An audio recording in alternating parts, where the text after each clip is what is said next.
네, 오늘은 3월 1일입니다. 월요일이고요. 본문은 시편 51편 1절에서 19절의 말씀, 시편 51편 1절에서 19절의 말씀이 되겠습니다. 제가 말씀을 읽겠습니다. 하나님이여, 주의 인자를 따라 내게 은혜를 베푸시며 주의 많은 긍휼을 따라 내 죄악을 지워 주소서. 나의 죄악을 말갛게 씻으시며 나의 죄를 깨끗이 제하소서. 무릇 나는 내 죄가를 아오니 내 죄가 항상 내 앞에 있나이다. 내가 주께만 범죄하여 주의 목전에 악을 행하여 싸우니 주께서 말씀하실 때에 의로우시다 하고 주께서 심판하실 때에 순전하시다 하리이다. 내가 죄악 중에서 출생하였으며 어머니가 죄 중에서 나를 잉태하였나이다. 보소서, 주께서는 중심이 진실함을 원하시오니 내게 지혜를 은밀히 가르치시리이다. 우슬초로 나를 정결하게 하소서. 내가 정하리이다. 나의 죄를 씻어주소서. 내가 눈보다 희리이다. 내게 즐겁고 기쁜 소리를 들려주시사 주께서 꺾으신 뼈들도 즐거워하게 하소서. 주의 얼굴을 내 죄에서 돌이키시고 내 모든 죄악을 지워주소서. 하나님이여, 내 속에 정한 마음을 창조하시고 내 안에 정직한 영을 새롭게 하소서. 나를 주 앞에서 쫓아내지 마시며 주의 성령을 내게서 거두지 마소서. 주의 구원의 즐거움을 내게 회복시켜 주시고 자원하는 심령을 주사 나를 붙드소서. 그리하면 내가 범죄자에게 주의 도를 가르치리니 죄인들이 주께 돌아오리이다. 하나님이여, 나의 구원의 하나님이여, 피 흘린 죄에서 나를 건지소서. 내 혀가 주의 의를 높이 노래하리이다. 주여, 내 입술을 열어주소서. 내 입이 주를 찬송하여 전파하리이다. 주께서는 제사를 기뻐하지 아니하시나니 그렇지 아니하면 내가 드렸을 것이라. 주는 번제를 기뻐하지 아니하시나이다. 하나님께서 구하시는 제사는 상한 심령이라. 하나님이여, 상하고 통회하는 마음을 주께서 멸시하지 아니하시리이다. 주의 은턱으로 시온의 선을 행하시고 예루살렘 성을 쌓으소서. 그때 주께서 의로운 제사와 번제와 온전한 번제를 기뻐하시리니 그때 그들이 수소를 주의 제단에 드리리이다. 아멘. 네, 오늘 이제 3월 1일이고요. 시편 51편부터 이제 보게 되는데, 이제 시편 51편부터 71편까지는 이제 어떤 역사적 사건을 배경으로 시편이 쓰여졌다고 할 수 있겠습니다. 오늘 지금 51편 앞에 이제 제목이 있죠. 다윗의 시에서 다윗이 밧세바와 동침한 후 선지자 나단이 그에게 왔을 때 이제 그 상황을 이제 배경으로 삼고 다윗이 참회하는 참회시라고 할 수가 있겠습니다. 옆에 제가 풋노트 달았는데 사무엘하 11장 1절부터 12장 25절 말씀을 이제 참고하시면 되고, 특별히 사무엘하 12장 13절에 나단 선지자가 이렇게 와서 당신이 그인이다 하면서 이렇게 딱 책망을 하게 되거든요. 근데 그때 그 앞에서 하나님 앞에 자기가 범죄했다고 고백하는 고백이 13절입니다. 내가 하나님 앞에 범죄하였나이다. 13절에 그렇게 하나님 앞에서 자신의 죄를 자복하고 무릎을 꿇고 고개를 쳐받고 회개하는 그 모습인데, 한 절 나왔지만 그 한 절 안에 이 시편 51편과도 같은 그런 내용의 마음과 고백이 담겨져 있죠. 그래서 사무엘 말씀 볼 때 시편 51편을 함께 보시면 훨씬 더 좋겠죠. 내용은 우리가 내용 얘기 안 해도 다 아시는 내용이니까, 그런데 간단히 짚자면 다윗이 참 하나님을 의지했던 목자 되시는 하나님을 목자로 모시고 본인은 대리 통치자로 살다가 그가 이제 교만해지고 그리고 본인이 왕의 그 권세 안에서 이렇게 좀 영적인 잠을 자게 되죠. 이 영적인 잠이 어디로 연결되냐면 합리화, 신앙의 합리화로 연결되죠. 여러분 합리화 아시죠? 예. 자기가 죄에 대해서 둔감해지기 시작하고 영적 긴장감이 이렇게 끊어지는 거죠. 영적 긴장감이 끊어지고 합리화를 하게 되니까 어떻게 되죠? 지금 전쟁이 치열한데도 본인은 잠을 자게 되고 낮잠을 자게 되죠. 낮잠을 자면서 남의 집 여인이 목욕하는 것이나 훔쳐보게 되는 겁니다. 어슬렁어슬렁 거리다가 그리고 그 여인이 심히 아름다워 보였다 그래요. 사실은 그 높은 곳에서 여인이 목욕하는 모습 보고 얼마나 거리가 분명히 있을 텐데 심히 아름다워 보였다라고 했을 때 얼마나 자세히 보였겠냐고요. 자세히 보인 거라기보다는 그의 눈이 이미 정욕으로 꽉 붙들려 있는 것이죠. 그 마음이 이게 다 이제 영적인 긴장감이 사라지니까 그렇게 되는 거죠. 그래서 결국은 이제 뒷조사를 했고 뒷조사한 결과 우리야 충신 우리야의 아내임을 알게 되죠. 그것을 알면서도 그 여인을 불러들이고 동침을 하게 되죠. 그리고 그 우리야의 아내 밧세바가 그 시간 이후로 이제 임신하게 됩니다. 임신하게 됐는데 그 자기의 허물을 감추기 위해서 전장에서 열심히 싸우고 있는 우리야를 불러들이고 본국으로 불러들이고 그렇게 해서 이제 밧세바와 동침케 하면 이제 그 자식이 그렇게 나왔다 이렇게 되니까 그렇게 자기 죄를 덮을 줄 알았죠. 근데 우리야는 충신이어서 전쟁 중에 전우들이 있는데 어떻게 본인이 집에 가서 아내와 동침하며 잠을 잘 수 있으리요 해가지고 끝까지 아무리 다윗이 막 술을 먹이고 해도 끝까지 집으로 안 들어가는 거죠. 결국 어떻게 하죠? 우리야 장군 손에다가 편지를 하나 들려보내는 거죠. 요압 장군한테 그렇죠? 군대 장관 요압 장군한테 보내는 편지인데 그 편지 내용이 뭐냐면 우리야를 죽이라는 거예요. 어떻게 죽이죠? 전장의 성전 적의 그 코앞에까지 가서 막 이렇게 이제 치열하게 싸우다가 싹 빠지라는 거예요. 그러면은 이제 죽겠죠. 본인이 지금 우리야가 자기를 죽이라고 하는 편지를 본인이 직접 들고 요압한테 전달합니다. 중간에 항상 이렇게 좀 궁금해가지고 이렇게 살짝 뜯어봤어도 그죠?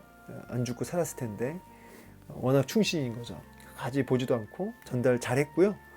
그 결과 이제 요압은 전사하게 됩니다. 요압이 아니죠. 우리야가 전사하게 됩니다. 다윗이 그 뒤로도 회개를 하지 않아요. 분명히 살인죄를 저질렀고 또 간음죄를 저질렀지만 회개하지 않습니다. 왜냐하면 합리화하기 때문이죠. 자기가 뭡니까 왕이니까 내가 원하는 여자를 취하는 게 무슨 간음죄란 말인가. 또 자기가 군인으로서 또 왕으로서 얼마든지 그렇게 할 수 있다는 거죠. 그러니까 이런 합리화가 그 안에 작동되니까 자기가 한 죄가 살인죄인지 간음죄인지를 전혀 인식하지 못하는 것이죠. 그것을 이제 나단 선지자가 이제 예화를 들면서 이제 당신이 바로 살인자고 간음한 죄인입니다라고 아주 적나라하게 딱 꼬집죠. 비유를 들면서 그 앞에 이제 다윗이 꼬꾸라지는 그래서 참회하는 참회시죠.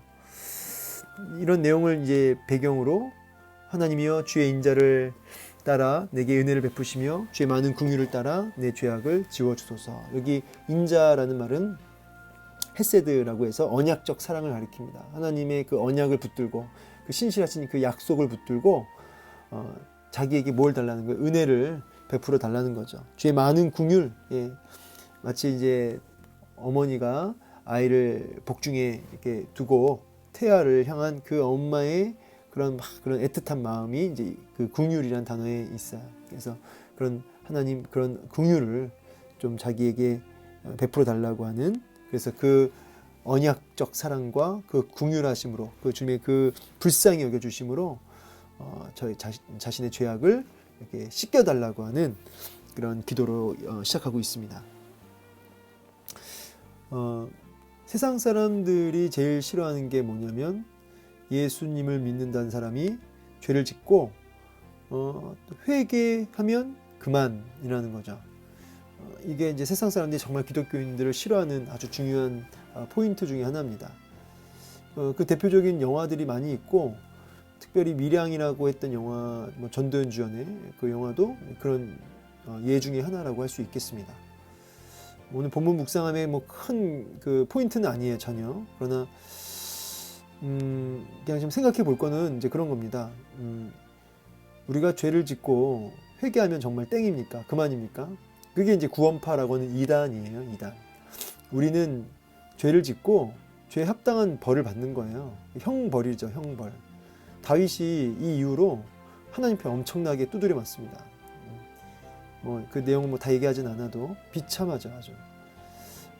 그리고 다윗이 여기서 회개는 회개고요, 벌은 벌이에요. 여러분 이걸 아셔야 돼요. 회개는 회개고 맞는 건 맞는 겁니다. 우리가 회개를 통해서 궁극적으로 얻는 건 뭐냐면 하나님과의 관계가 회복되는 것에 포커스가 있는 거지, 내가 회개했다고 회개에 합당한 열매나 또 잘못한 거에 대한 벌을 안 받는 건 절대 아니에요. 이거를 자꾸 오해하시니까 회개하면 그만 이렇게 돼버리죠. 그게 아니죠. 다윗도 하나님 앞에 형벌을, 징계를 받고요. 이 뒤로도 지금 다윗이 이렇게 눈물로 기도하는 이유는 하나님과의 관계에서 끊어지지 않기 위함이에요. 여러분 다윗이 좋은 선생님이 한 명 있죠. 누구죠? 예, 사울이죠. 사울이 자기에게 참 좋은 선생님이에요. 왜냐하면 사울이 범죄하고 하나님 앞에 영적 긴장감이 끊어지고 합리화가 완전히 그를 사로잡고 죄악에 붙들려 있을 때 그 귀신 들거든요. 귀신. 그러니까 얼마나 비참한, 하나님과의 관계가 끊어진 죄악에 붙들려 사는 인생이 얼마나 비참한지를 다윗은 봤어요. 그래서 정말 그 사울을 보면서 어느새 자기가 사울처럼 살고 있는 거예요. 그러니까 사울을 참 경계했는데 어느샌가 자기가 사울처럼 살고 있는 거죠. 그래서 오늘 이 기도는요, 사울을 보면서 느꼈던 그 비참함을 눈으로 목도한 자로서의 그런 처절한, 그렇게 살 수 없습니다. 하나님 살려달라고 하는 하나님과의 관계에서의 회복을 놓고 회개하는 것이죠.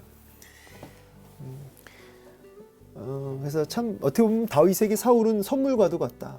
참 힘든 사람이었고 다윗에겐 참 어려운 사람이었지만 사울이 있었기 때문에 다윗 안에 있는 사울의 요소가 이렇게 제거가 잘 된 거죠. 그런 맥락에서 여러분 삶 속에 여러분 힘들게 하는 사울 같은 사람이 있습니까? 그 사람 참 여러분 좋은 선물일 수 있어요. 왜냐하면 그 사람 모습 보면서 야, 어떻게 저렇게 참 인간이 참 딱하다. 근데 여러분 내가 어느새 그런 모습 하고 있을 수 있다고요. 내 안에 그런 연약하고 악한 모습들을 제거하시려고 그 사울 같은 사람 하나를 탁 옆에 붙여 놓으신 거예요. 내 안에 그 모습이 있다는 거 보게 하시는 거죠. 참 이런 이야기는 사실 이제 본문의 그 묵상과는 조금 이제 확장된 거고요. 오늘 다윗이 하나님 앞에서 얼마나 처절하게 통곡하며 회개하는지를 보게 됩니다. 우리가 여기서 초점이 흐려지지 말아야 될 것은 이 회개는 철저하게 하나님과의 관계지, 관계의 회복이지, 이 했다고 해서 이 혼나지 않는 게 아니다.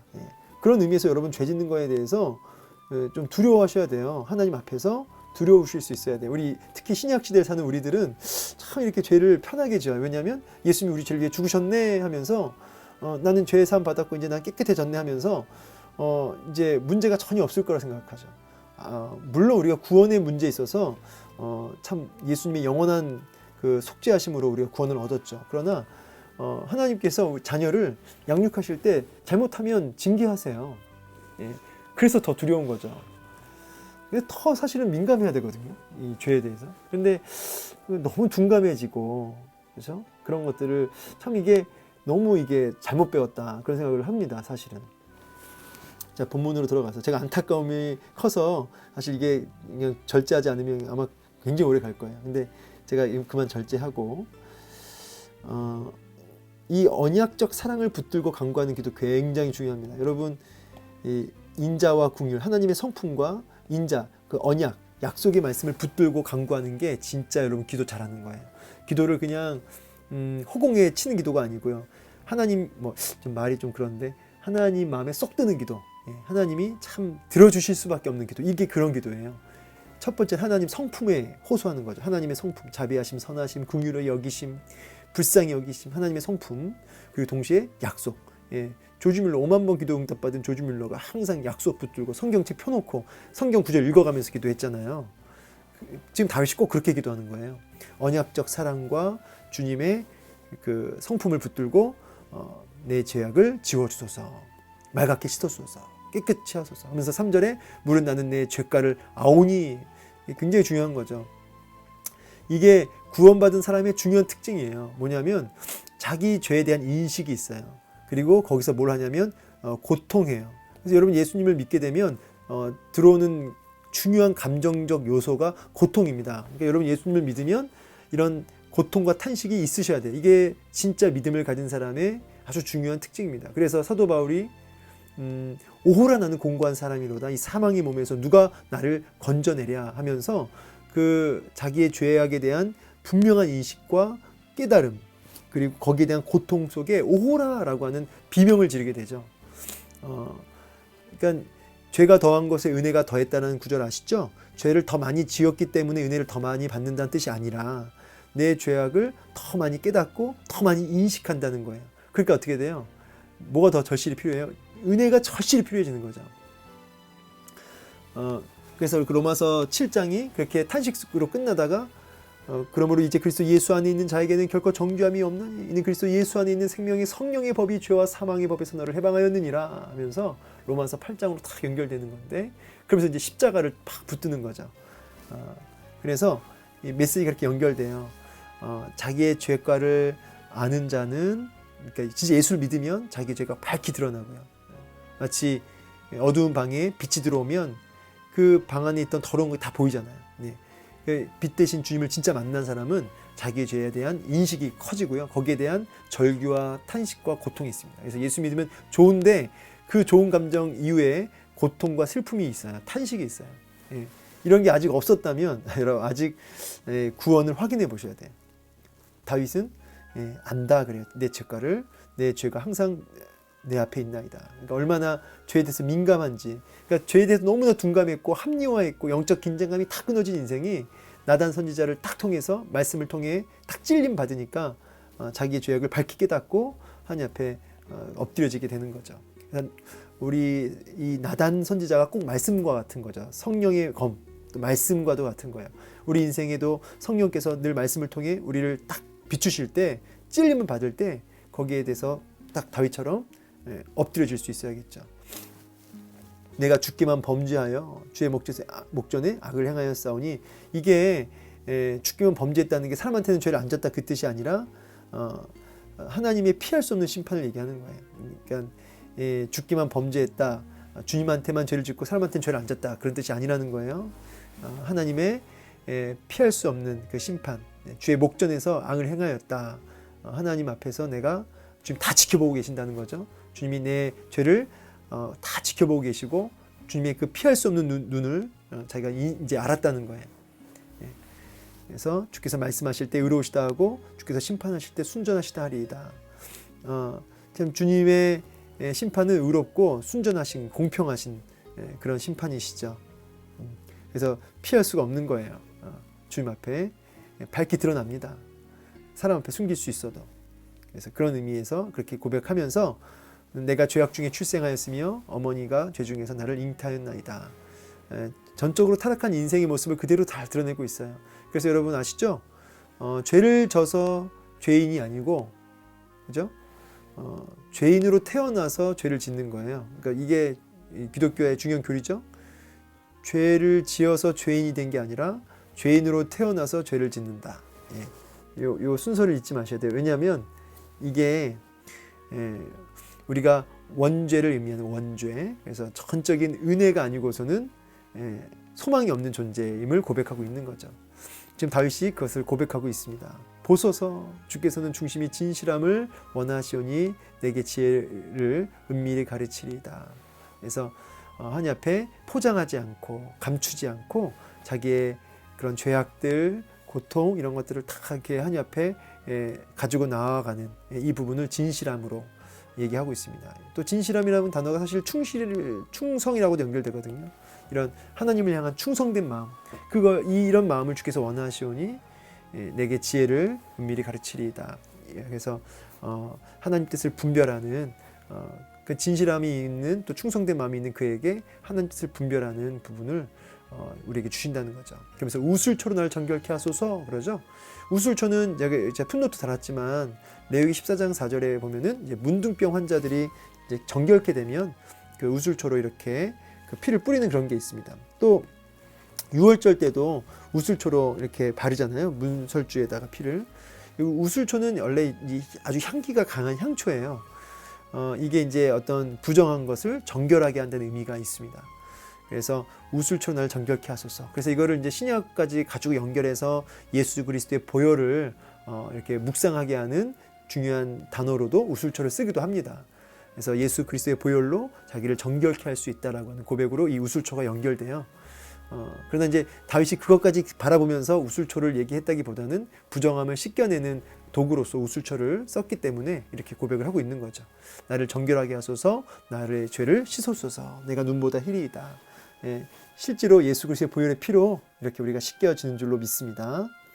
자, 그러면서 꺾으신 뼈들도 즐거워하게 하소서 하면서, 이게 참 제가 볼 때 내게 즐겁고 기쁜 소리를 들려주시사, 이 말은 지금 다윗이 이 꺾여진 뼈, 꺾으신 뼈라는 얘기는 자기를 가리키는 거죠. 자기의 죄로 인해서 얼마나 본인이 고통하는지, 그걸 지금 이제 꺾으신 뼈라고 얘기하죠. 그래서 자기가 죄악 가운데 얼마나 비참한지 그런 걸 느끼면서, 이런 고통을 느끼면서 주님이 주시는 교제 속에서 주어지는, 주님과의 교제와 사귐 속에 주어지는 그 기쁨, 그게 지금 막 단절되니까 너무 죽겠는 거예요. 지금 그 부분을 회복시켜 달라는 거예요. 여러분, 예수님과 교제함이 진짜 기쁨이고 행복이십니까? 주님과 주 예수와 동행하니 그 어디나 하늘나라, 이게 있으세요? 그러면 초막이나 궁궐이나 주님과 동행하며 교제하며 사귀며 살 때 오는 기쁨이 너무 큰 거죠. 그러니까 지금 다윗은 그걸 회복시키려고 회복하고자 이렇게 처절하게 한 옆에 발버둥 치는 거예요. 근데 그게 끊어지니까 꺾으신 뼈가 된 거예요. 그게 없으니까. 여러분, 눈이 얘기하지만 환경이 그 천국 같아도 그 영혼이 지옥을 살면, 그 마음이 지옥을 살면 지옥 같은 인생이고요.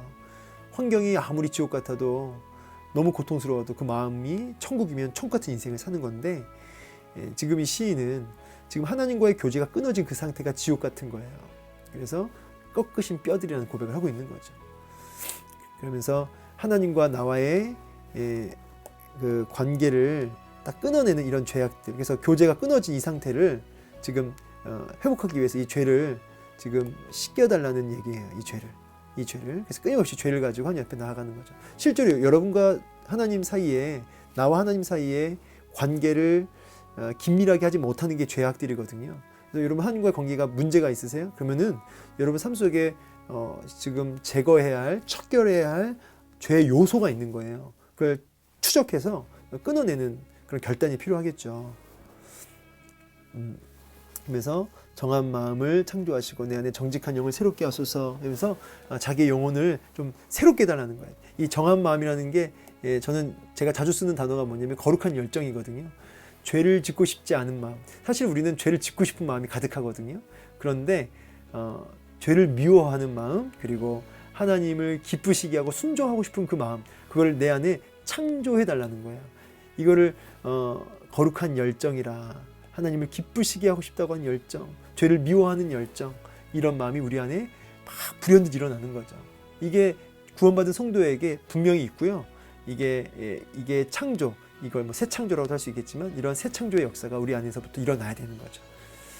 그러면서 쫓아내지 마시오며, 이게 아마 사울을 보면서 했던 고백일 것 같아요. 사울을 생각하면서 쫓아내지 마시고 거두지 마소서, 나 하나님과 교제를 단절시키지 마소서, 이런 마음이죠. 주의 구원의 즐거움을 내게 회복시켜 주시고 자원하는 심령을 주사 나를 붙드소서.